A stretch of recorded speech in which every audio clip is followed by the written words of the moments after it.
La CAN poursuit sa phase de structuration compétitive avec la clôture des rencontres dans les poules C et D. Une journée charnière qui précise les hiérarchies et affine les tendances tactiques observées depuis le coup d'envoi du tournoi. Bonjour chers internautes, bienvenue à ce nouveau numéro de Mboa CAN, votre capsule d'aftermath qui vous propose une lecture synthétique et structurée des matchs qui ont façonné cette deuxième journée de la CAN Maroc 2025.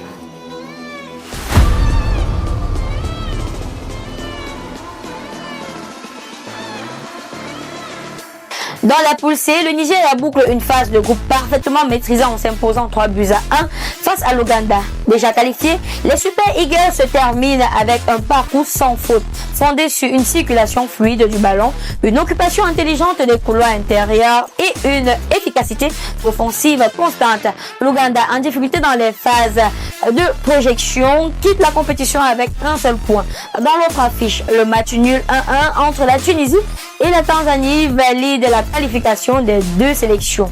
La Tunisie par régularité tactique, la Tanzanie en tant que meilleur troisième grâce bien sûr à une gestion disciplinaire de son bloc médian. Dans la poule D, le Sénégal confirme son statut en dominant le Bénin 3-0, s'appuyant ainsi sur un pressing haut coordonné, une récupération rapide et une exploitation optimale des transitions offensives. Les Lions de la Teranga terminent premier avec 7 points.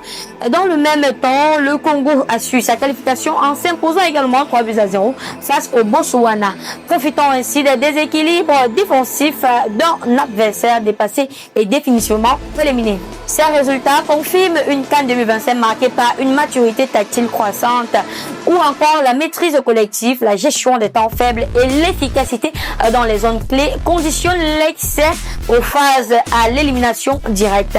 La compétition entre désormais dans une phase où chaque détail structurel devient déterminant.